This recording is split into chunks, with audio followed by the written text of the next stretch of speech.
First slide पे आते हैं। फर्स्ट स्लाइड पे हम थोड़ा सा बात करेंगे, विद्युत क्षेत्र की बात कर रहे हैं भाई, तो विद्युत क्षेत्र क्या होता है, फिर विद्युत क्षेत्र रेखाएं क्या होती है, फिर विद्युत फ्लक्स क्या होता है। विद्युत फ्लक्स और विद्युत क्षेत्र रेखाएं और विद्युत क्षेत्र तीनों एक ही जैसे हैं, क्योंकि ये एक दूसरे से जुड़े हुए हैं, ज्यादा इनमें अंतर नहीं है, थोड़ा थोड़ा अंतर है, बाकी सब सेम है। देखो क्या होता है वैद्युत क्षेत्र क्या, अगर इसके बारे में इन सब लेक्चर के बारे में आपको डिटेल जानकारी चाहिए तो इनके ऊपर विद्युत क्षेत्र के ऊपर एक अलग लेक्चर बना हुआ है, विद्युत क्षेत्र रेखाओं पर एक अलग लेक्चर बना हुआ है, इनके प्रॉब्लम सॉल्व किए गए हैं, और विद्युत फ्लक्स पे एक अलग लेक्चर बना है जिसमें गॉस का लॉ भी बताया गया है, बंद पृष्ठ के लिए और खुले पृष्ठ के लिए भी वैद्युत फ्लक्स कैसे निकालते हैं, किसी एरिया से, मतलब किसी भी क्षेत्रफल से गुजरने वाला जो फ्लक्स होता है वो कितना होता है, कैसे निकालते हैं। विद्युत फ्लक्स दो तरह से निकालते हैं, तो खुले पृष्ठ के लिए, एक बंद पृष्ठ के लिए। बंद पृष्ठ के लिए मतलब गाउस का नियम लगाते हैं या गॉस लॉ जिसको बोलते हैं, ठीक है। तो कुछ लोग इंग्लिश में बोल रहे हैं यहाँ पर, सर एक्चुअली इंग्लिश नहीं है, ये हिंदी क्लास है, हिंदी में मास्टर क्लास है, तो इसलिए मैं यहाँ पर हिंदी बोलूंगा, लेकिन ट्राई करूंगा कि इंग्लिश मीडियम वाले बच्चे जो हैं उनके लिए भी ये समझ में आए, उनके लिए भी यूजफुल हो, ठीक है। तो देखो वैद्युत क्षेत्र के बारे में हम पढ़ चुके हैं, क्या पढ़े भैया, हमने पढ़ा है सबसे पहले आवेश, क्योंकि स्थिर वैद्युतिकी हम पढ़ रहे हैं, इलेक्ट्रोस्टैटिक्स पढ़ रहे हैं। इलेक्ट्रोस्टैटिक्स में क्या होता है कि भाई जो आवेश होता है, जो आवेश है, ये Q अगर आवेश है, प्लस Q अगर आवेश की बात करें तो ये प्लस Q आवेश जो है ये क्या है, स्थिर है, क्या है, ये रुका हुआ है, चल नहीं रहा है, और जब चल नहीं रहा है तो इसीलिए इसको बोलते हैं वैद्युत स्थैतिकी। जब ये आवेश रुका हुआ है, ये आवेश Q जो रखा हुआ है, हमने बताया था विद्युत क्षेत्र क्या होता है, इस आवेश के चारों तरफ एक क्षेत्र बनता है, ठीक है। ये क्षेत्र दिखता नहीं कितना दूर तक है, कहां तक है, ये क्षेत्र का मतलब क्या है, ये आवेश का इन्फ्लुएंस कहां तक है भैया, इस क्षेत्र में, इस आवेश के चारों ओर एक ऐसा रीजन, एक ऐसा क्षेत्र डेवलप हो जाता है जहां पर कोई दूसरे आवेश को, अगर छोटा आवेश हम Q नॉट, जिसको परीक्षण आवेश या फिर एकांक आवेश बोलते हैं, एकांक आवेश टेस्ट चार्ज बोलते हैं, ठीक है। टेस्ट चार्ज इसको मतलब टेस्ट करने के लिए ले जाते हैं, इसका खुद का अपना क्षेत्र नहीं होता, ऐसा मान के चलते हैं। तो जब इसको लेके आते हैं, ऐसे ले आ रहे होते हैं, तो यहां तक इसको कुछ अनुभव नहीं हो रहा है, किसी भी तरह का बल का अनुभव नहीं हो रहा है, किसी भी तरह का क्षेत्र का अनुभव नहीं हो रहा है। लेकिन जैसे ही ये इस बिंदु पर आता है ये आवेश, इसको पता चल जाता है कि भैया यहां पर कुछ ऐसा है आगे की तरफ कि हमें यहां पर बल लगा रहा है, हमें अगर ये प्लस, ये भी प्लस है तो क्या करेगा, प्लस प्लस दोनों हो गए तो एक दूसरे को प्रतिकर्षित करेंगे, मतलब इसको लगेगा कि भाई हमें क्या कर रहा है, हम अगर इधर जाना चाहते हैं, ये आवेश इधर जाना चाहता है, लेकिन इस आवेश के क्षेत्र की वजह से ये क्या करेगा, इसको नीचे फेंकेगा, मतलब दूर ढकेलेगा, दूर ढकेल रहा है, इसका मतलब किसको पता चल गया कि क्या है यहाँ पर एक चीज ऐसा है, कोई इसका मतलब बाप बैठा है यहाँ पर, एक इतना बड़ा यहाँ पर आवेश है कि जो इसको इसके पास नहीं जाने दे रहा है, मतलब कि इस पर बल लगा रहा है। तो जहां पर इस पर बल लगना चालू हुआ, उस बल, उस क्षेत्र को, उसके दूरी से लेके, यहां से अगर दूरी ले लें, ये R अगर दूरी है, तो इस R दूरी में ये पूरे में, ये पूरा एक वृत्त बना दो, एक वृत्त जैसा खींच दो, और यहां पर वृत्त क्या है, एक गोला खींचना पड़ेगा, क्योंकि चारों तरफ अगर आवेश यहां है तो इस दिशा में भी जा रहा है, इस दिशा में भी, इस दिशा में, नीचे भी, ऊपर भी, बगल में भी, मतलब चारों तरफ तो एक स्फीयर बनेगा, एक गोला बनेगा, एक गोले में, गोले की तरह एक क्षेत्र बनेगा इसका, इस आवेश का, और इस गोले का जो आवेश का क्षेत्र बन रहा है, इसमें इसको बल का अनुभव हो रहा है, इतना पता चल गया। तो विद्युत क्षेत्र तो भाई यही हो गई, ये हो गया विद्युत क्षेत्र, ई बोल देते हैं इसका, विद्युत क्षेत्र ई कहां तक फैला हुआ है, इतना फैला हुआ है। लेकिन अब कितना बल लग रहा है, अब कितना बल लग रहा है कौन बताएगा, गाउस का नियम बताता है। क्या बताता है भैया, गाउस का नियम बोलता है F बराबर क्या होता है, K, और हो जाता है Q1 Q2, और बटा हो जाता है दूरी का वर्ग, मतलब हो जाता है R का वर्ग, जो भी दूरी होगी, दो आवेशों के बीच की जो दूरी है उसके वर्ग के व्युत्क्रमानुपाती होता है, और दोनों आवेशों के परिमाण जो होते हैं उनके गुणनफल के अनुक्रमानुपाती होता है, ठीक है। तो ये हो गया। तो बहुत सारे लोग हेलो हेलो बोल रहे हैं, सबको हेलो बोल रहा हूं मैं भी, और यहां से जल्दी जल्दी शेयर कर दो ताकि और लोग ज्वाइन कर सके, तो मजा आए और क्लास में, ठीक है। बढ़िया से मस्त स्मूथली क्लास चलती है, बहुत आसानी तरीके से मैं बताने वाला हूं कौन से क्वेश्चन इंपॉर्टेंट हैं और कौन किस तरह के क्वेश्चन आपको बोर्ड के एग्जाम हो या फिर आपके जेईई मेन के एग्जाम में किस तरह के टॉपिक से जेईई मेन का क्वेश्चन बनाया जाता है, वो मैं बताने वाला हूं इलेक्ट्रिक फील्ड पर, मतलब वैद्युत क्षेत्र, वैद्युत फ्लक्स और विद्युत क्षेत्र रेखाओं को मिला करके, ठीक है। आइए देखते हैं। तो ये तो हो गया इस तरह से, कैसे बल निकालेंगे, बल निकाल लिया भैया, इस पर जितना बल लग रहा है, अब बल निकाल लिया तो हम जानते हैं, तो वैद्युत क्षेत्र अगर बताना है इस बिंदु पर कितना है, अगर ये P बिंदु मान लें, इस P बिंदु पर विद्युत क्षेत्र की तीव्रता कितनी है, विद्युत क्षेत्र की तीव्रता मतलब वैद्युत क्षेत्र या वैद्युत क्षेत्र की तीव्रता E से निरूपित करते हैं।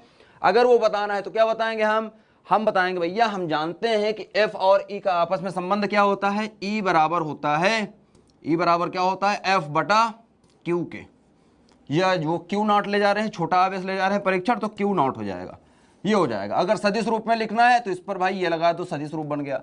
तो यहां पर देख सकते हैं कि ई के साथ एफ कैसे संबंधित है, इस तरह संबंधित है, ये सूत्र हो गया। ठीक है, अब ये सूत्र जो हमें पता है, इससे हम यहां से निकाल सकते हैं भैया इस पर बल कितना लग रहा है, और बल जितना लग रहा है क्यू नॉट से डिवाइड कर दो, इलेक्ट्रिक फील्ड निकल आएगी। और किसी भी बिंदु आवेश की वजह से जो इलेक्ट्रिक फील्ड का सूत्र दिया जाता है, अब देखो ये सूत्र है, ये एफ का मान यहां पर रख दो, एफ का मान जैसे ही रखेंगे यहां से क्यू नॉट, अगर ये क्यू नॉट है, मान लो दो आवेश लिया है ना हमने, तो पहला क्या है, बड़ा वाला आवेश, बड़ा वाला आवेश है क्यू और छोटा वाला आवेश है क्यू नॉट, तो ये हो गया, दूरी कितनी है आर, तो आर का वर्ग। अब यहां पर अगर लिखना हो ई बराबर लिखना है तो एफ बटा कितना है क्यू नॉट, मतलब क्यू नॉट कैंसिल हो जाएगा और आ जाएगा हमारे पास के क्यू बटा आर का वर्ग। ये हो गया आपका इलेक्ट्रिक फील्ड। ठीक है, तो इलेक्ट्रिक फील्ड अगर सदिश लिखना है तो यहां सदिश बना दो, यहां पर बना दो आर कैप, ये हो गया सदिश रूप। तो यहां पर हम देख सकते हैं कि किस तरह से इलेक्ट्रिक फील्ड निकालते हैं, इतना पता चल गया। इन सबको यूज करके मैं क्वेश्चन बताऊंगा। ठीक है, ये हो गया, अब इन सबको यूज करके क्वेश्चन में चलते हैं। फ्लक्स क्या होता है, विद्युत क्षेत्र से लिया, विद्युत क्षेत्र रेखाएं। अब देखो रेखाएं क्या है, पहले ये समझ लेते हैं रेखाएं क्या है, विद्युत क्षेत्र रेखाएं क्या होती हैं, इसको समझना ज्यादा जरूरी है। क्यों जरूरी है, क्योंकि अगर हमें फ्लक्स समझना है, विद्युत क्षेत्र समझना है सही तरीके से, तो विद्युत क्षेत्र रेखाओं को समझना ज्यादा जरूरी है। ये हो गया आपका गोला। ठीक है, अब इस गोले में मैं बोल रहा हूं कि ये क्षेत्र है, जहां तक ये गोला बना हुआ है इसमें इसका क्षेत्र है, यहां पर इसका क्षेत्र फैला हुआ है। दूसरा आवेश आएगा तो बल का अनुभव करेगा, वो आकर्षण है या प्रतिकर्षण, वो उसके आवेश के प्रकृति पे निर्भर करता है। आवेश भाई धनात्मक होगा तो प्रतिकर्षण, ऋणात्मक होगा तो आकर्षण का। ठीक है, इतना क्लियर है, आगे चलते हैं। ठीक है, अब देखो यहां पर क्या है, अब ये जो क्षेत्र बना हुआ है, क्षेत्र किससे मिलकर बना हुआ है भाई, उस पर बल लगा रहा है तो बल क्षेत्र थोड़ी लगा रहा है, कौन लगा रहा है बल, इस आवेश पर। जो छोटा सा आवेश हम क्यू नॉट लेके जा रहे हैं, यहां पर लेके जा रहे हैं, इसके अंदर मान लो यहां पर लेके आ गए, ये पी बिंदु है, इसके अंदर लेके चले आए। अब यहां पर अगर आवेश को लाके रख देते हैं, इस आवेश को लाके हमने यहां पर रख दिया, तो इस पे बल का अनुभव हो रहा है। इस पर बल का अनुभव कौन करवा रहा है, इसको किस वजह से बल लग रहा है भाई, बल लग रहा है क्योंकि आवेश तो वहां है, इसको तो टच नहीं कर रहे हैं। इसके बीच की दूरी अगर देखें तो मान लेते हैं इनके बीच की दूरी कितनी है, मान लो इनके बीच की दूरी आर है, तो इनके बीच की दूरी आर है और इनके पर बल लग रहा है भाई, तो बल लगा कौन रहा है, क्वेश्चन तो ये है।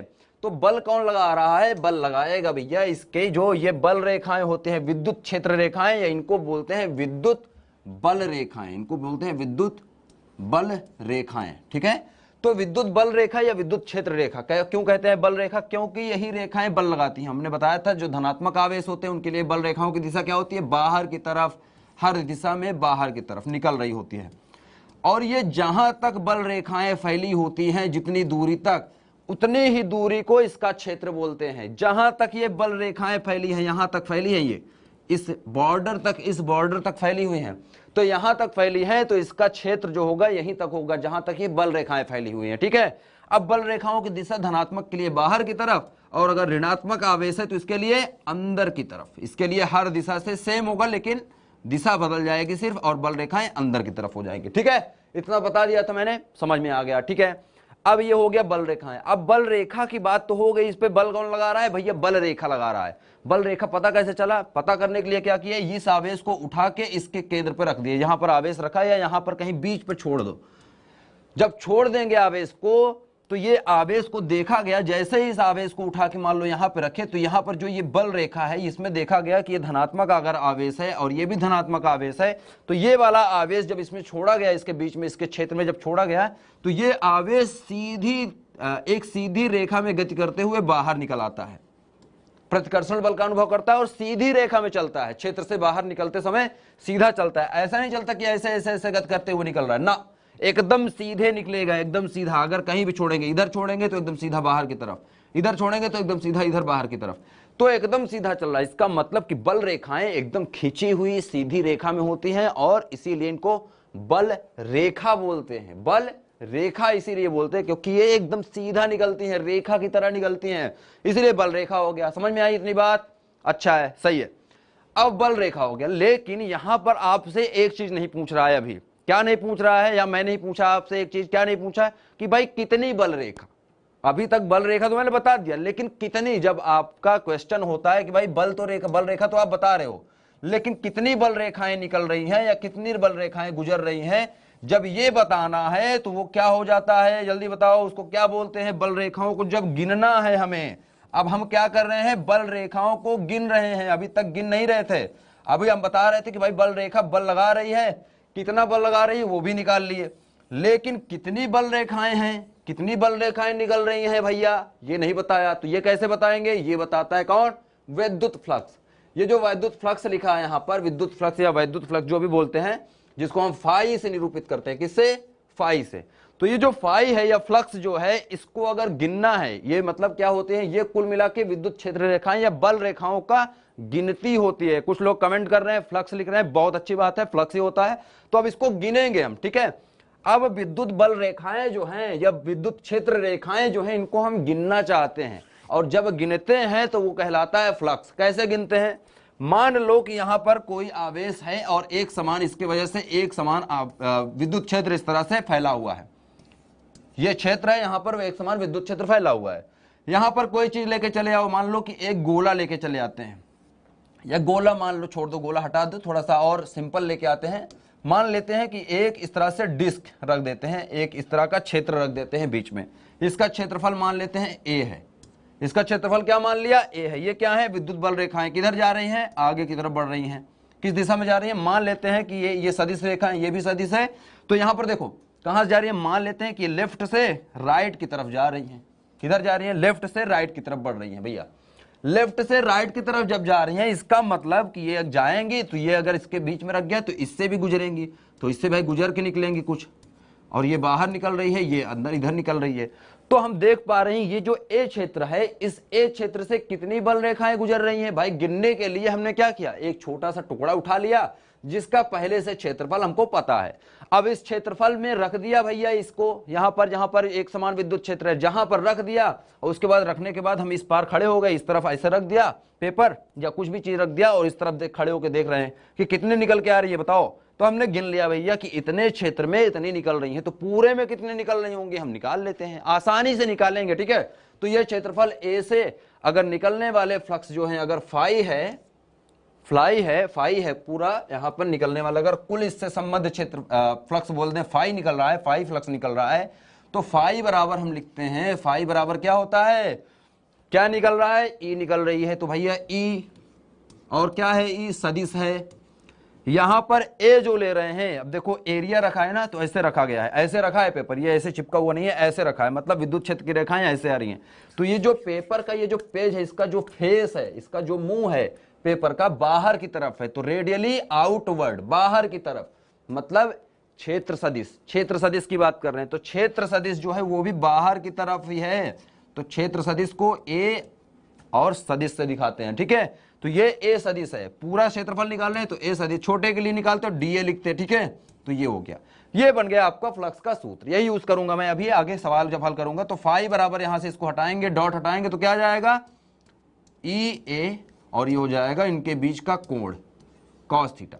इनके बीच का कोण मतलब ई और ए के बीच में कोण कितना बन रहा है। अभी तो मान ले ऐसे था, मान ले कि ऐसे ही था, ठीक है।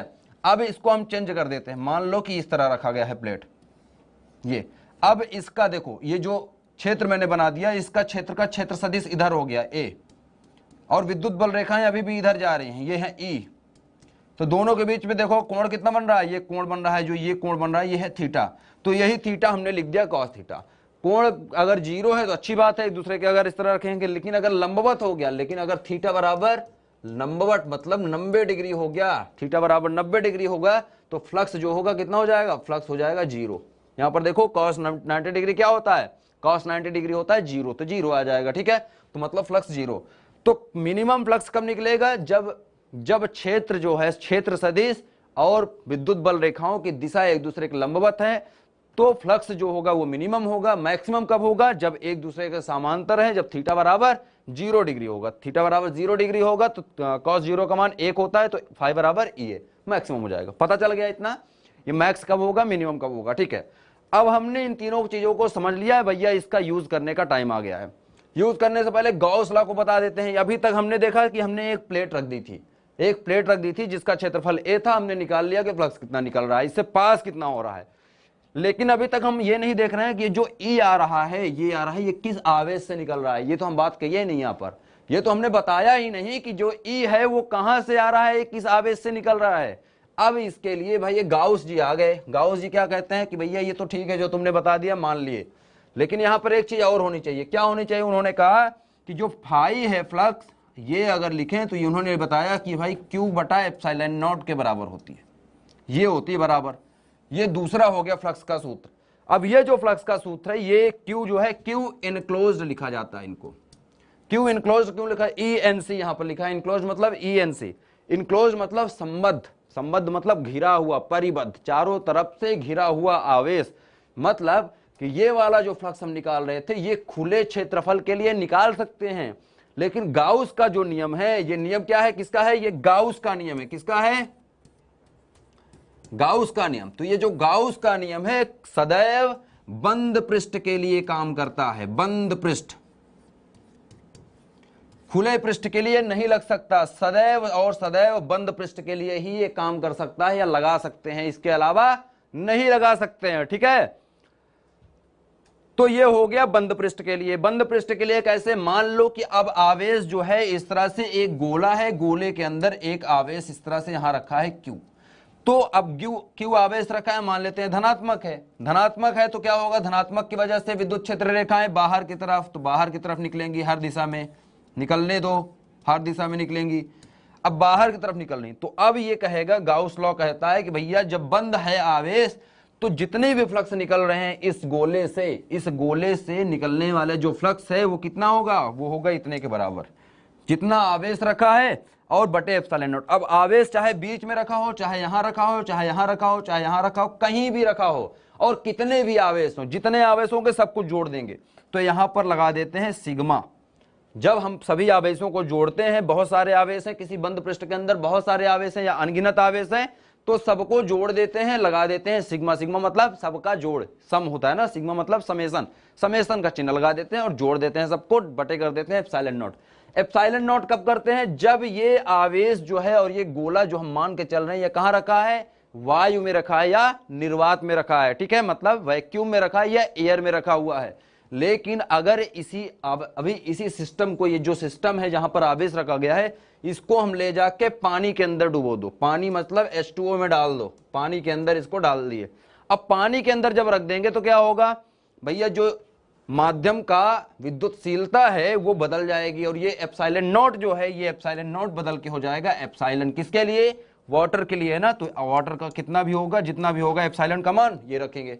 ठीक है, पता चल गया। इसी तरह तेल में डुबो दो, मिट्टी के तेल में डुबो दो, जहां भी रखेंगे उसका मान ये बदलता रहेगा, लेकिन आवेश का मान बदलना नहीं चाहिए। आवेश जो भी है उसको जोड़ देंगे, आवेश पर कोई फर्क नहीं पड़ेगा। फ्लक्स परिवर्तित होगा, क्यों? क्योंकि मीडियम, माध्यम परिवर्तित हो रहा है। ठीक है, तो ये चीजें हो गई आज की क्लास की बेसिक्स। बेसिक्स मतलब यही चीजें यूज करने वाले हैं, इससे ज्यादा यूज नहीं करेंगे। अब विद्युत क्षेत्र किसके किसके वजह से निकलता है, कहां कहां होता है, कौन कौन से प्रश्न ज्यादा पूछे जाते हैं, ये करेंगे। तो आइए चलते हैं अपने अगले टॉपिक पे। अब जो आज का महत्वपूर्ण चीजें हैं उनको हम समझने वाले हैं। यहां पर आपके सामने एक क्वेश्चन है। ठीक है, इसका क्वेश्चन है, किसी समबाहु त्रिभुज के शीर्षों पर समान परिमाण Q के सजातीय बिंदु आवेश स्थित हैं। अब Q अगर यहां पर धनात्मक और ऋणात्मक नहीं बता रहा है तो हम भाई जब फिजिक्स पढ़ते हैं तो फिजिक्स मान लेते हैं धनात्मक है, Q को हम मान लेंगे प्लस Q है। ये क्या मानेंगे? Plus Q। आप माइनस Q मानना चाहते हो मान लो, कोई दिक्कत नहीं है, बस आपका ऋणात्मक चिन्ह आ जाएगा, एक हो गया बस, और कुछ नहीं होगा चेंज। ठीक है, सारी चीजें सही होगी, बस माइनस Q आ जाएगा यहां पर। अगर आप चाहो तो उसको माइनस Q लिख सकते हैं। अब बोल रहा है त्रिभुज के केंद्रक, किस तरह का त्रिभुज है? समबाहु। उसके बोल रहा है केंद्रक पर मतलब सेंट्रॉइड पर एक आवेश छोटा सा रखा है Q। ठीक है, वो बड़े आवेश है Q, ये छोटा आवेश रखा है। अब इस आवेश Q पर कितना विद्युत बल लग रहा है इन आवेशों की वजह से, ये हमें निकालना है। तो ये जो प्रश्न है, और भुजा की लंबाई दे रखा है a, छोटा है। तो ये जो प्रश्न है ये बहुत ही छोटा प्रश्न है, लेकिन बोर्ड के एग्जाम में ये पूछा गया प्रश्न है। ठीक है, बोर्ड के एग्जाम में ये पूछा गया प्रश्न है, जो कि 3 से 4 नंबर के अलग अलग हिंदी जो बोर्ड होते हैं, जैसे MP बोर्ड हो गया, बिहार बोर्ड हो गया, राजस्थान बोर्ड है, इसी तरह फिर इसके साथ छत्तीसगढ़ बोर्ड है, झारखंड बोर्ड है। तो जितने भी बोर्ड हैं, हरियाणा बोर्ड हो, चाहे जो बोर्ड हो, हिंदी के जितने भी बोर्ड हैं, सबके लिए ये लागू होता है।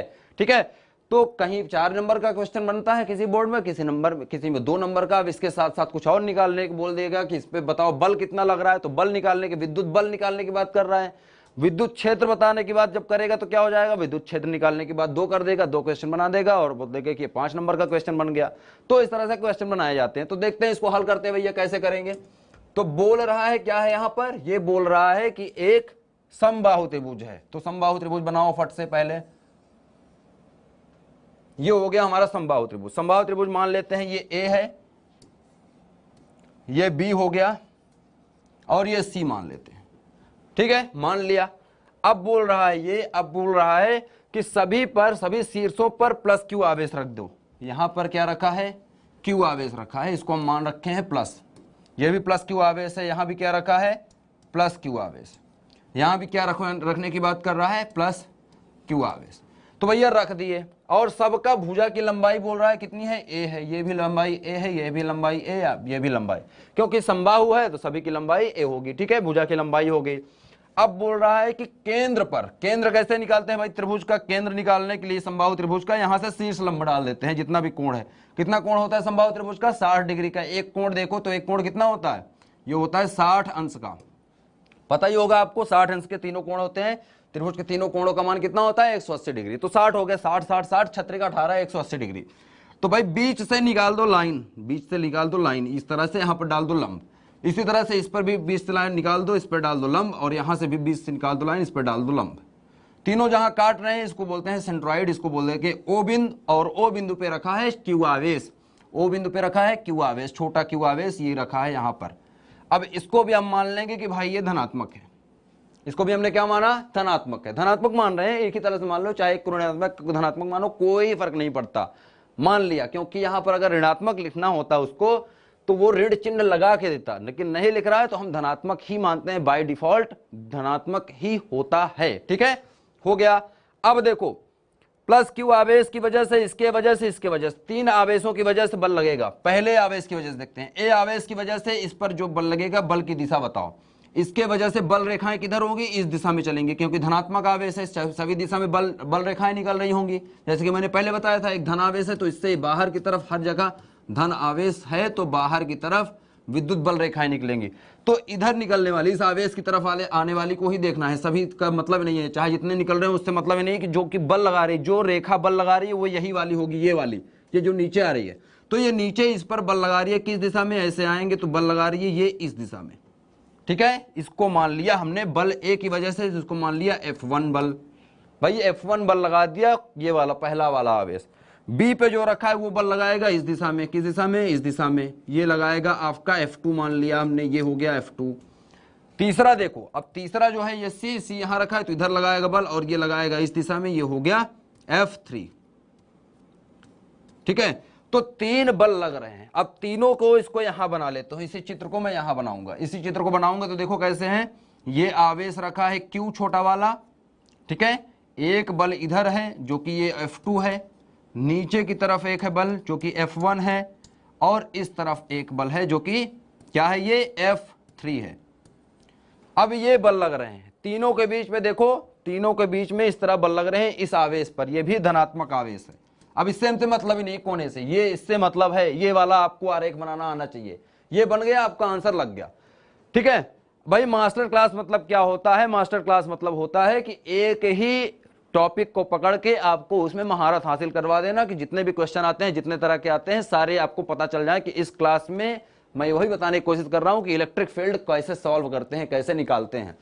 जब आपको निकालना है तो यहां बैठ जाओ, यहां इसके ऊपर बैठो, इसके ऊपर बैठ जाओ और देखो कहां बल लगेगा भाई, इधर लगेगा, निकाल दिया। यहां बैठ जाओ, जिसके वजह से निकालना है उसी पर अपने आप को मान लो कि हम यहीं पे बैठे हैं, और इसकी वजह से इसको देखो, आवेश को जिस दिशा में देख रहे हो उसी दिशा में बल लगेगा।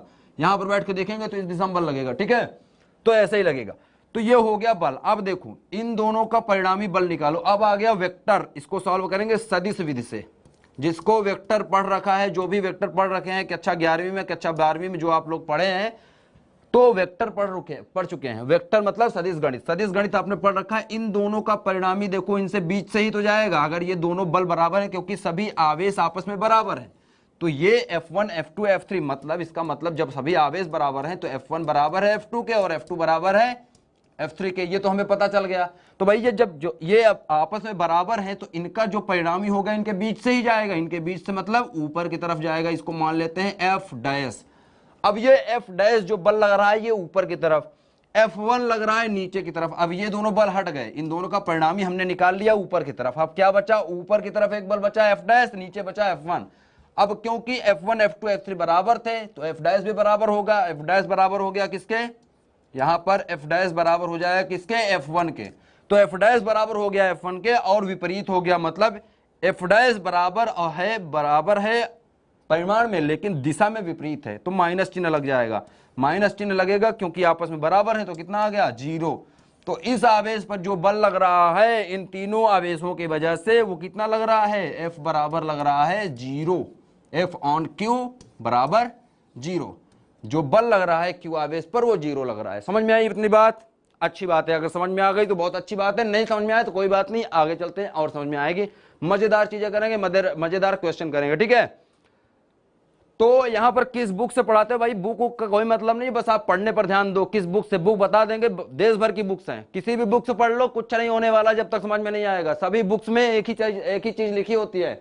आपका बोर्ड का जो बुक होता है ना, वो भी अगर आपको पढ़ने में आ जाए समझ में तो बहुत अच्छी बात है। नहीं आ रहा है तो यहाँ पर आके पढ़ो, हम पढ़ा रहे हैं। मैं कहाँ से पढ़ता हूँ, कैसे पढ़ाता हूँ, उससे मतलब नहीं है। क्या पढ़ा रहा हूँ आपको समझ में आ रहा है कि नहीं, ये इंपॉर्टेंट है, ठीक है। फालतू में दिमाग मत लगाओ, बस इतना लगाओ कि यहाँ पर क्या हो रहा है, ठीक है। तो यहाँ पर सिर्फ सुनो, फालतू की चीजें नहीं करना है, सिर्फ सुनो और समझ में ना आए तब बताना, समझ में ना आए तो वो चीज पूछो, मैं वो समझाऊंगा, ठीक है। फालतू क्वेश्चन नहीं। तो किसी समबाहु त्रिभुज की वजह से शीर्ष पर रखे हैं तो निकाल लिया। अब इसके छोटा सा एक और क्वेश्चन हमारे पास है, इसी की तरह एक क्वेश्चन है आपके लिए। ये देखो भाई, ये क्वेश्चन क्या है, ये क्वेश्चन भी कुछ चेंज नहीं है, एक ही तरह है, वो भी इसी तरह क्वेश्चन है, लेकिन यहाँ पर समबाहु था, यहाँ पर क्या हो गया, समद्विबाहु हो गया। समद्विबाहु क्या हो गया, समद्विबाहु मतलब ऐसा त्रिभुज जिसकी दो भुजाएं आपस में बराबर हैं। भाई बनाओ जल्दी से, ये देखो, इसकी ये दोनों भुजाएं हमने बराबर मान ली। ये हो गया हमारे लिए A, ये हो गया हमारे लिए B, ये हो गया हमारे लिए C। अब इसकी ये भुजाएं दोनों आपस में हो गई बराबर। ये दोनों भुजाएं बराबर दिखाने का यही मतलब होता है ना, ऐसे दोनों को थोड़ा थोड़ा काट दो, मतलब जितने में ये चिन्ह लगा दिए वो दोनों भुजाएं आपस में बराबर हो गई, ठीक है। तो बोल रहा है समबाहु त्रिभुज के विकर्ण की लंबाई 10 सेंटीमीटर। अब विकर्ण क्या होता है ये बताओ जल्दी से। विकर्ण कैसे खींचते हैं समबाहु त्रिभुज का, कैसे खींचेंगे। विकर्ण तो आप जानते होंगे, शीर्ष लंब तो ये हो गया। विकर्ण क्या है, अच्छा मान लो मैं शीर्ष लंब खींच देता हूं, मान लो कि मैं शीर्ष लंब खींच दिया, ये मान लिया यहां पर पहुंच गया, और इसके वजह से मान लिया ये, इसके वजह से मान लिया ये तो मैंने बताया शीर्ष लंब है। विकर्ण क्या है, जैसे अगर इसका विकर्ण की बात करें, ये आयत का विकर्ण क्या बोलते हैं, ये इसका विकर्ण है, एक कॉर्नर से दूसरे कॉर्नर को मिलाना, ये विकर्ण कहलाता है। तो मान लेते हैं, चलो ये विकर्ण है, मान लो ये विकर्ण है, ठीक है। आगे चलते हैं, इतना मान लो, आप ज्यादा परेशान होने की जरूरत नहीं है, इतना मान लो। अब क्या बोल रहा है भाई, आगे बोल रहा है ये कि विकर्ण मान लिया, अब आगे कह रहा है कि 10 सेंटीमीटर इसकी लंबाई है। यदि इसके तीनों शीर्षों पर 1 कूलाम माइक्रो कूलाम का आवेश है तो इसका ये विकर्ण भी है, ठीक है, दिक्कत नहीं है। यहाँ पर दोनों चीजें एक है, 1 माइक्रो कूलाम का आवेश रखा है तीनों शीर्षों पर, मतलब यहां पर रखा है 1 माइक्रो कूलाम। 1 माइक्रो कूलाम मतलब 1 माइक्रो कूलाम बराबर होता है 1 गुणे 10 की घात -6 कूलाम के। कूलाम में बदल के रखना है हमें, तो ये 10 की घाते -6, 1 का गुणा करेंगे तो 10 की घाते -6 कूलाम ही आएगा। तो मतलब अगर यहाँ पर धनात्मक ऋणात्मक नहीं लिखा है तो हम इसको धनात्मक मान के चलेंगे, जैसा पहले बताया। तो ये हो जाएगा धन 10 के घाते -6 कूलाम। इस पर कितना आ गया, 10⁻⁻6 कूलाम। इस पर भी कितना आएगा, 10⁻⁻6 कूलाम, ठीक है, -6 कूलाम के। तो हर जगह यहाँ पर आवेश रख दिया भैया हमने, तीनों पर आवेश ये रख दिया। अब तीनों पे आवेश रख दिया तो बोल रहा है आवेश स्थित हो तो विकर्ण के मध्य बिंदु पर विद्युत क्षेत्र ज्ञात कीजिए। ये विकर्ण के मध्य बिंदु पर, विकर्ण के मध्य बिंदु क्या होगा, विकर्ण का मध्य बिंदु भाई मान लो कोई विकर्ण का मध्य बिंदु, ये तीनों मैंने खींच दिया है, तीनों को मत खींचो, ठीक है, किसी एक को खींच लेते हैं, किसी एक को निकाल लो। ये मान लिया यहां पर, और ये अगर देखो ये क्या है, ये अगर 10 सेंटीमीटर इसकी लंबाई अगर बोल रहा है वो 10 सेंटीमीटर है, तो हमें निकालना कहाँ है, 5 सेंटीमीटर पर। ये बिंदु मान लेते हैं ओ बिंदु है, और ओ बिंदु कितना है, ओ बिंदु से यहां तक की इसको मान लेते हैं डी बिंदु है। तो ओ से डी की लंबाई कितना है, 5 सेंटीमीटर, और ओ से ए की लंबाई कितना हो गया, 5 सेंटीमीटर। 5-5 सेंटीमीटर ऊपर नीचे हो गया, ठीक है। तो 5-5 सेंटीमीटर हो गया, तो इसका मतलब कि अब हमें क्या निकालना है, विकर्ण के मध्य बिंदु पर रख दिया तो विद्युत क्षेत्र निकालना है, यहां पर वैद्युत क्षेत्र कितना होगा ये हमें निकालना है। तो भाई कुछ दिक्कत नहीं है, यहां से बस इसको खींच दो और वही जो मैंने बताया था ऊपर, क्या बताया मैंने, यहां पर अगर आपको इलेक्ट्रिक फील्ड निकालना होता, विद्युत क्षेत्र अगर यहां निकालना हो, यहां पर तुम विद्युत बल निकाल दिए, तो विद्युत बल अगर हम निकाल रहे हैं तो विद्युत क्षेत्र भी हम निकाल सकते हैं। विद्युत क्षेत्र भी यहां पर अगर देखो तो इसके वजह से इस तरह, मतलब दिशाएं सेम आएंगी, इसके वजह से भी क्या हो जाएगा, इधर आ जाएगा E1, इधर लिखते हैं तो यहां पर क्या लिखता है E1 लिखता, इसके वजह से इधर आता है E2, E3 आ जाता है क्योंकि तीसरा आवेश है, इधर आ जाएगा E2। तो इस तरह से विद्युत क्षेत्र रेखाएं भी सेम चित्र बनेगा और निकालने का तरीका भी सेम होगा, ठीक है। तो बस वही करना है आपको, ज्यादा दिमाग नहीं लगाना है, आइडिया मैंने बता दिया आपको कैसे करना है, बस आपको करके देखना है ये हो रहा है कि नहीं, हो रहा है कि नहीं, करके जल्दी जल्दी देखो। और चलते हैं अगले, जो अगला है ना, अगला चलते हैं जो अगले तरह का क्वेश्चन है, क्योंकि इस पर टाइम लगाएंगे तो एक ही तरह के 2 क्वेश्चन हो जाएंगे। अगले पे चलते हैं, और मजेदार है, अगले पे चलते हैं, इसको आप करके देखिए, नहीं होता है तो मैं बताऊंगा। अगले टाइप पे चलते हैं, अगला टाइप काफी इंपॉर्टेंट है आपके लिए, ये क्वेश्चन आपके एग्जाम में पूछा जाता है या पूछा गया है ज्यादातर, कि गॉस लॉ का जो नियम है उसका यूज करके क्वेश्चन आपको ज्यादा देखने को मिलते हैं आपके एग्जाम में, ठीक है। तो गॉस लॉ का जो नियम है उसको आपको याद रखना है कि सदैव बंद पृष्ठ के लिए लगता है। अब यहां पर क्वेश्चन पढ़ो, क्वेश्चन क्या बोल रहा है, क्वेश्चन बोल रहा है 10 सेंटीमीटर भुजा के किसी वर्ग के, ये वर्ग का एक लिया है 5 सेंटीमीटर ऊंचाई पर, बोल रहा है 10 कूलम का आवेश रखा है, मतलब कि यहां पर बोल रहा है, यहां पर ये बोल रहा है प्लस 10 माइक्रो कूलम का आवेश रख दिया यहां पर, इसको मान लेते हैं बिंदु O, ठीक है, बिंदु मान लिया O बिंदु पर प्लस 10 माइक्रो कूलम का आवेश रख दिया, किसके, एक भुजा के किसी वर्ग की एक भुजा, किसी वर्ग की एक भुजा के इधर ऊपर, और भुजा की लंबाई बोल रहा है 10 सेंटीमीटर है, 10 सेंटीमीटर, मतलब इसकी लंबाई बोल रहा है 10 सेंटीमीटर, इसकी भी है क्या है 10 सेंटीमीटर, क्योंकि वर्ग है तो वर्ग का क्या होता है भुजा, वर्ग की भुजा आपस बराबर होती है, तो 10 सेंटीमीटर ये भी, 10 सेंटीमीटर ये भी। अब बोल रहा है यहां से, इसके केंद्र से, किसी एक फलक से केंद्र से, इसको कैसे समझाएं, इसको मैं दिखाने के लिए आपको एक पेपर ले लेता हूं, उससे समझ में आ जाएगा। तो देखो हो क्या रहा है, ये एक पेपर है मेरे पास, ठीक है, ये पेपर है, ये वर्ग मान लो, इसको आयत की तरह दिख रहा है, लेकिन ये पेपर है, इस तरह का पेपर है। इस पर क्या हो रहा है कि ये आवेश इस तरह से रखा गया है, ऐसे पेन खड़ा है जैसे ऐसे है। अब ये पेन का यहाँ ये निब है, इसको ये बोल रहा है ये 10 सेंटीमीटर, ये 10 सेंटीमीटर, मतलब लंबाई और चौड़ाई इसकी 10 सेंटीमीटर, भुजा दोनों क्या है 10-10 सेंटीमीटर, क्योंकि वर्ग है। और इससे 5 सेंटीमीटर ऊपर, मतलब ये जो पेन की नोक दिख रही है, इस नोक पर ये आवेश रखा है इस तरह से, ये ऐसे है, ठीक है, ऐसे रखा है 10 सेंटीमीटर, 10 माइक्रो कूलम रखा है यहाँ पर 5 सेंटीमीटर ऊपर, 5 सेंटीमीटर ऊपर, मतलब इस फलक से 5 सेंटीमीटर ऊपर, मतलब केंद्र पे रखा है ये हो गया 5 सेंटीमीटर। कहां से कहां तक की ये दूरी है, यहां से यहां तक की जो लंबाई है, ये दूरी है, इसको 5 सेंटीमीटर बोला गया है, ठीक है। 5 सेंटीमीटर दूर भाई रख दिया गया। अब 5 सेंटीमीटर दूर रख दिया, बोल रहा है कि गुजरने वाले विद्युत फ्लक्स का निकालो। संकेत इसमें दिया है आपको, संकेत क्या लिखा है भाई, 10 सेंटीमीटर किनारे किसी घन का एक फलक मानिए, ये एक फलक है नीचे वाले फलक पे ऐसे खड़ा है ये, तो इसका मतलब अगर इसको केंद्र मान ले, किसी का घन का केंद्र माने, तो घन कैसे बनता है, घन ऐसे बनता है भाई, ये देखो, ये एक वर्ग हो गया, दूसरा वर्ग इसी तरह यहां पर बनाओ, ये वर्ग हो गया, इसको मिला दो, ये क्या बन गया, ये बन गया एक घन। अब इस फलक से ये फलक दिख रही है ना, ये वाली आपको, यही तो बना है ये वाला, तो यहां से लिया है 5 सेंटीमीटर ऊपर, यहां से यहां तक की दूरी बोल रहा है 5 सेंटीमीटर, और यहीं पर ये O बिंदु है जो इसका घन का केंद्र है, मतलब अगर इसको एक घन बनाना है हमें, तो क्या करना चाहिए, एक घन बना लो फट से। कैसे बनाएंगे, देखो दूसरा कलर ले लेते हैं इसके लिए, कैसे बनाएंगे, ये लिया, ठीक है। अब क्या करेंगे, इसको ऊपर ले जाएंगे आधा, इसको हम ऐसे बनाएंगे, ये ठीक है, इसको मिला दो, क्या बन गया, एक घन बन गया, और घन का ये हो गया केंद्र, ठीक है, ये हो गया घन का केंद्र, इसको थोड़ा ज्यादा कर दिए, तो ये घन के केंद्र पे है, बीच पे ही है, ठीक है, घन के केंद्र पर बीचों बीच ये टंगा हुआ है। अब ये घन को हमने चारों तरफ से बंद कर दिया, ये अभी तक एक फलक था, इसको हमने चारों तरफ से बंद माना। बंद क्यों माना हमने, बंद इसलिए माना क्योंकि गाउस का नियम कभी भी खुली सतह के लिए नहीं लगता, और जब खुली सतह नहीं लगता तो ये तो अभी खुला हुआ था ना ऊपर की तरफ, तो इसको हमें बंद करना होगा। बंद करने के लिए गाउसियन पृष्ठ इमेजिन करना होगा, जिसको कहते हैं काल्पनिक पृष्ठ। तो एक काल्पनिक हमने मान लिया, ये क्या है, एक काल्पनिक, जिसको बोलते हैं काल्पनिक,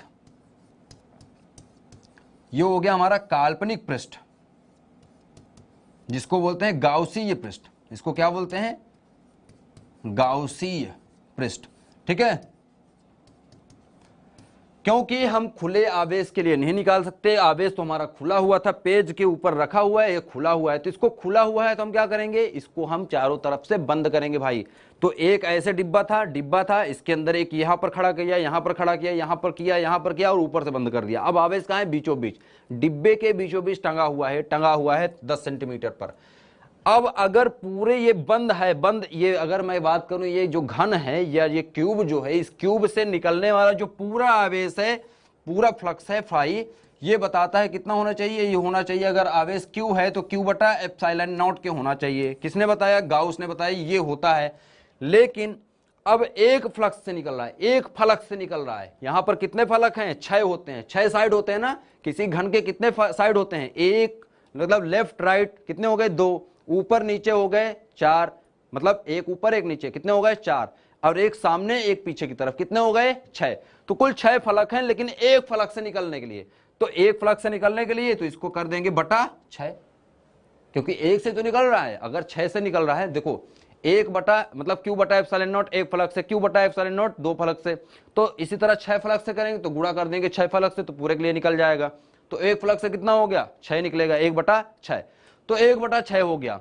अब ये हो गया इसका आंसर। अब इस सूत्र में भाई आंसर लिख दो, क्या आएगा, फाई बराबर हो जाएगा, मान रखना है बस, क्यू का मान कितना दिया है 10, ये हो जाएगा +10 माइक्रोकूलम, माइक्रोकूलम को बदल लेते हैं कूलम में, तो 10 और गुणे में आ जाएगा, यहां से गुणे में आ जाएगा 10 के घात -6 कूलम, और बटे में आ जाएगा आपका 6, और एप्सिलॉन नॉट का मान क्या होता है 8.5 समथिंग, गुणे 10 घाते -12, तो ये हो जाएगा 8.5 गुणे 10 के घात -12।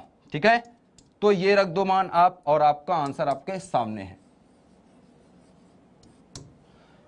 ठीक है, आपका आंसर आपके सामने है। ये कितनी दूरी पर रखा है, ये फलक कितने लंबे लंबे हैं, कुछ मतलब नहीं है। गाउस कहता है बंद करो और खेल खत्म। यहां पर आप देख रहे होंगे ना तो साइड का बात कर रहा है ना तो एरिया का बात कर रहा है। ठीक है, कोई दूरी की बात नहीं कर रहा है, कुछ नहीं करना है, बस आपको बंद कर देना है। अब ये बंद है, ये 5 सेंटीमीटर ऊपर बंद है कि 10 सेंटीमीटर किनारे बंद है कि कहां बंद है, कुछ मतलब नहीं है। अगर कोने पर रखा होता तो बात दूसरी थी।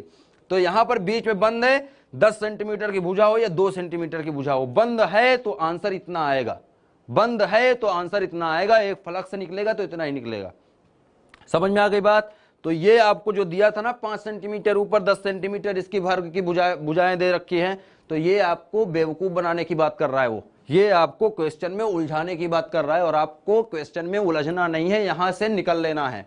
ठीक है, 8.85 समथिंग जो भी आता है इसका आंसर 8.85 या 8.5 जो भी है, तो इसको आप रख के बस आप आंसर निकालो और आपका आंसर निकल आएगा यहां से। ठीक है, तो ये हो जाएगा आपका आंसर। ठीक है, तो यहां से ये क्वेश्चन सॉल्व हो गया, समझ में आ गई। आगे चलते हैं, आगे बढ़े आप, समझ में आ गई इतना। ठीक है, चलते हैं आगे। भैया ये देखो, अब यहां पर एक बहुत ही इंटरेस्टिंग क्वेश्चन है। अभी हमने एक चीज के बारे में बात नहीं की थी, किसके बारे में बात नहीं की हमने बात नहीं की, वैद्युत द्विध्रुव के बारे में बात नहीं की। अब वैद्युत द्विध्रुव क्या होता है, वैद्युत द्विध्रुव के बारे में बात नहीं की, क्योंकि यहां पर क्वेश्चन तो आ गया वैद्युत द्विध्रुव की वजह से। तो द्विध्रुव को समझ लेते हैं भैया क्या होता है। वैद्युत द्विध्रुव क्या होता है, देखो, जब दो आवेश समान परिमाण के लेकिन विपरीत प्रकृति के एक दूसरे से एक छोटी दूरी पर स्थित हों, मान लो कि ये छोटी दूरी है 2r या 2l या जो भी मान लो, 2a 2r 2l जो भी मानते हैं, इतनी दूरी पर स्थित है, तो इनका द्विध्रुव आघूर्ण जो होता है p, इसको लिखते हैं q, और गुणे इनके बीच की दूरी, कितनी दूरी है 2r, तो ये बराबर हो जाता है 2qr के। ठीक है, ये वैद्युत द्विध्रुव आघूर्ण का हो गया सूत्र। द्विध्रुव क्या होता है, दो आवेश समान परिमाण के, अगर ये 2 कूलाम हो जाए और ये 1 कूलाम ही रहे तो इस तरह से द्विध्रुव नहीं कहलाएगा। अगर ये एक कूलाम धनात्मक है तो ये 1 कूलाम ऋणात्मक होना पड़ेगा। अगर ये 100 कूलाम धनात्मक है तो ये 100 कूलाम ऋणात्मक होगा, तभी ये द्विध्रुव बन सकता है, नहीं तो नहीं बनेगा। ठीक है, और दूसरी सबसे बड़ी चीज कि इनकी बीच की जो दूरी है ना बहुत बड़ी नहीं होनी चाहिए, छोटी, बहुत छोटी दूरी पे होते हैं। जैसे कि मैं बात करूं द्विध्रुव की बात करूं तो एग्जाम्पल क्या हो सकता है, जैसे बात करो HCl। HCl क्या है, एक द्विध्रुव है, वैद्युत द्विध्रुव बनाता है। इसमें क्या होता है, पानी में घोलो तो क्या बन जाता है, H+ और Cl-, मतलब H+ का अणु यहाँ है, Cl का अणु यहाँ है, दोनों आपस में बराबर तथा विपरीत प्रकृति के होते हैं और छोटी दूरी पे होते हैं। एंगस्ट्राम में इनका आता है, इनकी दूरी देखो तो लगभग ये इनके जो यूनिट होता है वो एंगस्ट्राम के आसपास आता है। एक एंगस्ट्राम समथिंग समथिंग करके इनके बीच की दूरी होती है, बॉन्ड लेंथ, जिसको बंध की लंबाई बोलते हैं। तुम देख सकते हैं इतनी छोटी होती है। मीटर तो बात ही है, मीटर तो बहुत बड़ा हो गया, यहाँ पर बहुत छोटा होता है दूरी। ठीक है, वैद्युत द्विध्रुव के लिए जो पॉसिबल है, जो देखा गया है, जो प्रकृति में एग्जिस्ट करते हैं, जो मिलते हैं, वो ये होते हैं। ठीक है, अब देखो ये हो गया वैद्युत द्विध्रुव, इतना समझ में आ गया। आगे चलते हैं, क्वेश्चन फटाफट हल करो, क्वेश्चन हल करो। कितना है, क्या बोल रहा है क्वेश्चन, क्वेश्चन बोल रहा है आपका कि एक वैद्युत द्विध्रुव के दो विपरीत आवेशों के प्रत्येक का परिमाण इतना है। भाई एक यहां पर बनाओ, ठीक है, एक बना लिया हमने यहां पर, ठीक है, इसको बोल दिया 2 × 10⁻⁻6 कूलाम।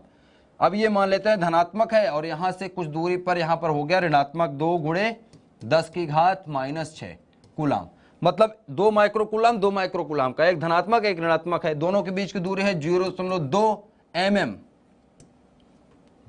है। ठीक है, मिलीमीटर। अब बोल रहा है यह इतने के विद्युत क्षेत्र में रखा गया है। यहां पर E का मान है, यहां पर हर जगह E फैला हुआ है, विद्युत क्षेत्र फैला हुआ है, और E का मान दे रखा है कितना है, E बराबर कितना है, E बराबर दे रखा है आपका 2.2 ×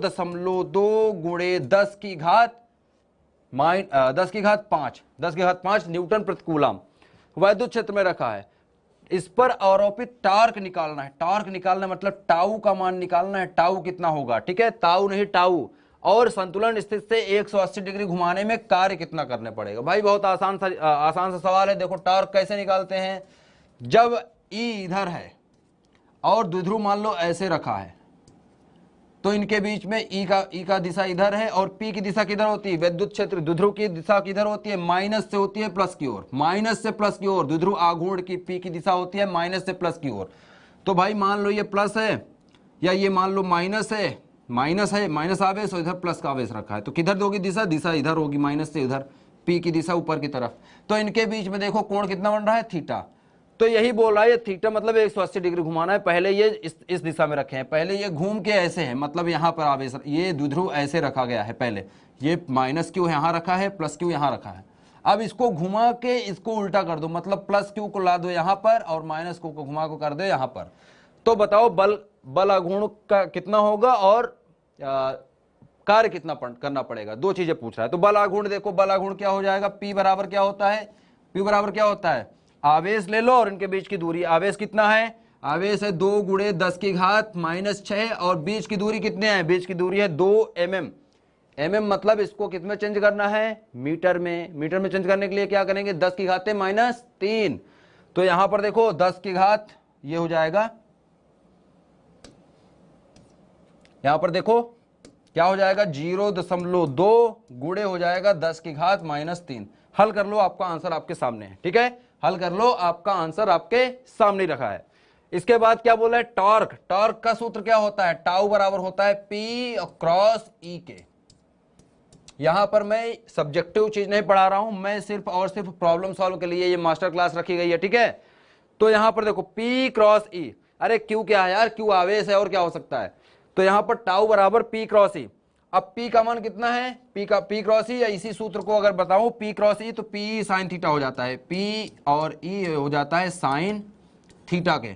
जब ये क्रॉस का चिन्ह हटेगा, क्योंकि सदिश गुणन हो रहा है, सदिश गुणन हो रहा है क्योंकि ये भी सदिश होता है, टाउ टॉर्क लग रहा है ना, मतलब बल आघूर्ण लग रहा है, तो PE साइन थीटा। अब P का मान रख दो भाई, P का मान यहां से निकल आएगा, रख दो। E का मान आपको दिया हुआ है, कितना दिया है, E का मान ये दिया है, E का मान ये वाला रख दो यहां पर और गुणे कर दो साइन थीटा। थीटा बराबर कितना बोल रहा है, 180 डिग्री। थीटा बराबर कितना है, 180 डिग्री, रख दो मान, आंसर आपके सामने।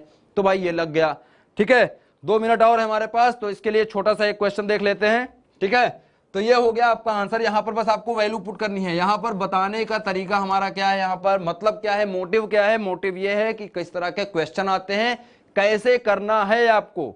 ठीक है, कैसे करना है ये आपको निकालना है। यहां पर आगे चलते हैं। ये लास्ट क्वेश्चन कर लेते हैं। लास्ट क्वेश्चन क्या है आपके सामने, मस्त सा चित्र दिख रहा है, गोला दिख रहा है, मस्त 3D, ठीक है। अब यहां पर इसका आप मान लेते हैं त्रिज्या r दिया है, ये r, ये O बिंदु है, केंद्र से r दूरी है। बोल रहा है कि 12 सेंटीमीटर त्रिज्या वाले किसी गोलीय चालक की सतह पर इतना आवेश है। ये सतह पर, गोलीय चालक के सतह पर, ये चालक है, ध्यान देना, कुचालक आवेश, कुचालक नहीं है, इसका पदार्थ जो है गोले का वो क्या है, चालक है, चालक गोला है। ये चालक गोला पर इतना आवेश है, कितना दे रखा है आपको, Q बराबर कितना दे रखा है, 0.16 माइक्रोकूलाम, मतलब 10 की घात -6 कूलाम। ये आवेश रखे हैं यहाँ पर, इसके सतह पे फैले हुए हैं। ये बोल रहा है चालक है, ये ध्यान देना, ये चालक की बात कर रहा है। अगर ये कुचालक बोलता तो केस दूसरा हो जाता। ध्यान से पढ़ना है क्वेश्चन, चालक बोल रहा है तो सब चीजें बदल जाएंगे। चालक आवेश है, ठीक है। और ये आपके सतह पर दे दिया, आवेश वितरित है, मतलब एक समान रूप से फैले हुए, मतलब ये एक जगह नहीं रखा है। जैसे ही देंगे चालक गोले का ये गुण होता है, जैसे ही उसको आवेश दिया जाता है, उस सारा का सारा आवेश अगर आप अंदर भी दे दोगे ना, तो वो सारे के सारे आवेश आके ऊपर ही फैलेंगे।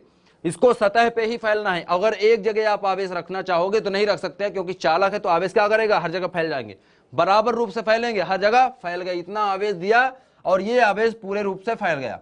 अब बोल रहा है P बिंदु पर विद्युत क्षेत्र निकालना है। और P बिंदु कहाँ है, पहले तो बोल रहा है गोले के अंदर।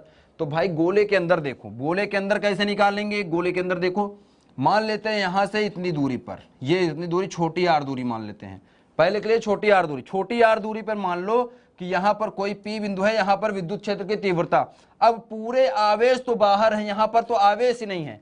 तो अगर गाउस का नियम लगाना है हमें तो क्या करना चाहिए, गाउस के नियम लगाने के लिए हमने क्या बताया था, यहां पर एक काल्पनिक पृष्ठ मान लो। काल्पनिक पृष्ठ हमने मान लिया कि यहां पर एक काल्पनिक गोला है, मतलब इस गोले के हर एक बिंदु पर, क्योंकि r दूरी पर ही ये गोला जो है r दूरी पर बना है, इसकी त्रिज्या r है, तो इसके हर एक बिंदु पर यहां पर अगर गोले पर देखें तो ये जो विद्युत क्षेत्र की तीव्रता होगी समान होनी चाहिए। इसलिए काल्पनिक पृष्ठ खींच लिया और ये काल्पनिक पृष्ठ इस बिंदु से होकर जाना चाहिए, ये खींचने का तरीका है, ठीक है। तो ये हो गया। अब अंदर देखो, इस काल्पनिक पृष्ठ के अंदर क्या आवेश है, यहां पर आवेश, यहां पर देखो तो Q बराबर क्या है, 0 है। तो भाई पहले के लिए अगर हम आंसर लिखें तो पहले के लिए क्या होता है, फाई होता है। फाई बराबर क्या होता है, फाई बराबर क्या होता है, फाई बराबर होता है Q बटा एप्सिलॉन नॉट। Q का मान 0 हो गया तो मतलब फ्लक्स कितना हो गया, 0 हो गया, क्योंकि Q का मान तो 0 है, अंदर तो Q आवेश है ही नहीं, सारे के सारे तो ऊपर रखे हुए हैं, तो ऊपर रखे हुए हैं तो इसलिए 0। तो अंदर गोले के अंदर जो E का मान होगा, क्योंकि E बराबर क्या होता है, E बराबर क्या होता है बताओ, फाई के साथ E बराबर क्या होता है, फाई बराबर, ये दो सूत्र होते हैं ना, देखो फाई के दो सूत्र है, तो गाउस का नियम वाला सूत्र हो गया। दूसरा सूत्र क्या होता है, दूसरा सूत्र होता है फाई बराबर E और A के, ठीक है। अगर इस छोटे वाले गोले की मान लेते हैं एरिया A है तो E हो जाएगा, दोनों को बराबर कर देंगे तो E बराबर यहां से निकल आ जाएगा Q बटा A एप्सिलॉन नॉट, ठीक है। तो यहां पर Q बराबर 0, तो मतलब E बराबर कितना आ गया, E बराबर आ गया 0 के। यह आपका हो गया आंसर सॉल्व, ठीक है, पहले के लिए सॉल्व हो गया। दूसरा निकालो भैया, दूसरा क्या बोल रहा है, दूसरा बोल रहा है कि कहां निकालना है, दूसरा बोल रहा है गोले के ठीक बाहर, मतलब सतह पे, मतलब r दूरी पर, जो इसकी त्रिज्या है, r त्रिज्या है अगर इसका, तो r त्रिज्या मतलब r दूरी पर निकालना है। तो r दूरी पर विद्युत क्षेत्र की तीव्रता कितनी होती है, E बराबर होता है 1/4 पाई एप्सिलॉन नॉट, गुणे क्या होता है, गुणे होता है Q, किसके वजह से निकाल रहे हैं, पूरे आवेश कितने हैं, Q, पूरे आवेश हो गए Q, बटे में कितना, दूरी कितनी है r, तो r का वर्ग। ऐसे निकाल सकते हैं या वहां से भी आप निकाल सकते हो, दोनों चीजें सेम आएंगी, ठीक है। A का मान यहां पर रख देंगे, A का मान अगर पूरा A यहां पर देखें तो A बराबर क्या होता है, गोले का पृष्ठीय क्षेत्रफल कितना होता है, गोले का पृष्ठीय क्षेत्रफल होता है A बराबर 4 पाई r स्क्वायर। तो भाई 4 पाई r स्क्वायर रखोगे, यही आंसर, यही सूत्र बनेगा आपका, रख के देख लो। आवेश तो Q है ना, पूरा आवेश हमने मान लिया, यहाँ पर बड़ा Q लिख दिया है, कोई दिक्कत नहीं, छोटा Q लिख सकते हो आप, चाहो तो यहाँ पर छोटा Q लिख दो, चाहो तो आप छोटा Q लिख दो यहाँ पर, तो छोटा Q लिख दो भाई यहाँ पर, तो यहाँ पर छोटा Q मान लो, एक ही चीज है, ठीक है। इसको मान लेते हैं छोटा Q है, क्योंकि हमने छोटा Q माना है तो छोटा Q मान लो, ये हो गया छोटा Q। आपका ये सूत्र हो गया। अब इसका मान आपको पता है, E बराबर लिखो, E बराबर इसका मान कितना होता है, इसका मान होता है 9 गुणे 10 की घात 9, फिर गुणे आएगा, Q का मान कितना दिया है 0.16 माइक्रोकूलम, मतलब 10 की घात -6, बटे में करो कितना आएगा, R का वर्ग। R बराबर किया दिया है क्या, त्रिज्या हाँ दे रखा है, कितना है 12 सेंटीमीटर, तो 12 और गुणे 10 की घात -2 का होल वर्ग, और ये होगा आपका आंसर। निकाल लो, आपका आंसर आपके सामने है। जैसे ही आप इसको गुणा कर लोगे आपका आंसर आपके सामने है। कहां पर निकाल रहे हैं? आर त्रिज्या पर, आर दूरी पर निकाल रहे हैं, तो इसको ई आर लिख लो, ठीक है। और इसको इस छोटा आर लिख लो, छोटे आर पे निकाला था तो छोटे आर पे 0 मतलब अंदर की तरफ 0 होगा, बाहर की तरफ कितना होगा? ये होगा, मतलब सतह पे ये होगा। अब तीसरा बोल रहा है कि कितनी दूरी पे निकालना है? 18 सेंटीमीटर दूर, मतलब कि 12 सेंटीमीटर तो इसकी त्रिज्या है, 18 सेंटीमीटर मतलब गोले से बाहर। तो ये देखो, ये नीली वाली लाइन गोले से बाहर, ये हो गया 18 सेंटीमीटर। अच्छा, ये लाल वाला जो डॉट डॉट डॉट डॉट ये गोला खींचा है, क्यों खींचा है? ये गाउसियन पृष्ठ है, काल्पनिक गाउसियन पृष्ठ, तभी हम गाउस का नियम लगा रहे हैं, क्योंकि गोला तो खुला है, पूरा गोला खुला है तो लगा नहीं सकते, गोला खुला है लगा नहीं सकते, तो इसको हमने बंद कर दिया एक काल्पनिक पृष्ठ से और यहां पर निकाल लिया इसका, ठीक है। तो बंद के लिए जल्दी बाहर के लिए निकाल लेते हैं, कितना होगा? बस छोटा सा यहां पर बचा हुआ है, देखो क्या है, बाहर के लिए जब हम निकाल रहे हैं तो बाहर के लिए हम क्या लिखेंगे? बाहर के लिए आर दूरी पे हम देख रहे हैं, ठीक है। मान लेते हैं ये जो बाहर है, ये वाला यहां से यहां तक जब निकाल रहे हैं, यहां पर पी बिंदु अब हो गया, यहां पर निकालना है हमें, इसकी दूरी मान ली हमारा, मान लो कि ये आर डैश दूरी है, छोटा वाला आर डैश दूरी है, तो आर डैश पे निकालो तो क्या होगा? ई बराबर आ जाएगा, ई आर डैश पे निकाल रहे हैं, कितना होता है? 1/4 पाई एप्सिलॉन नॉट गुणे होता है, आवेश कितना है? आवेश है क्यू, पूरा दूरी कितनी हो गई? आर डैश, तो आर डैश का वर्ग, भाई इसमें मान रख दो, आपका आंसर सामने है, क्या होगा? इसका मान होगा 9 गुणे 10 की घात 9, गुणे में आ जाएगा क्यू, क्यू कितना है? फिर से वही चीज 0.16 गुणे 10 की घात कितना हो जाएगा? -6, और बटे में आ जाएगा कितना? बटे में आ जाएगा 18 सेंटीमीटर दूर निकाल रहे हैं, ठीक है। यहां से आर डैश का मान कितना दिया है? 18 सेंटीमीटर, ठीक है, 18 सेंटीमीटर। तो 18 सेंटीमीटर मतलब 18 गुणे 10 की घात -2 का वर्ग। बस आपका आंसर आपके सामने, ये हो गया आपका आज का लेक्चर, जिसको मास्टर क्लास बोलते हैं, ठीक है। तो आज की क्लास यही खत्म करते हैं, मिलते हैं अगले लेक्चर में। जो अगला लेक्चर होगा उसमें मैं बताऊंगा इलेक्ट्रिक सर्किट कैसे सॉल्व करते हैं सरल से सरल तरीके से, ट्रिक के साथ, ठीक है। तो तब तक के लिए गुड बाय, मस्त रहो, डाउट नोट पे अपने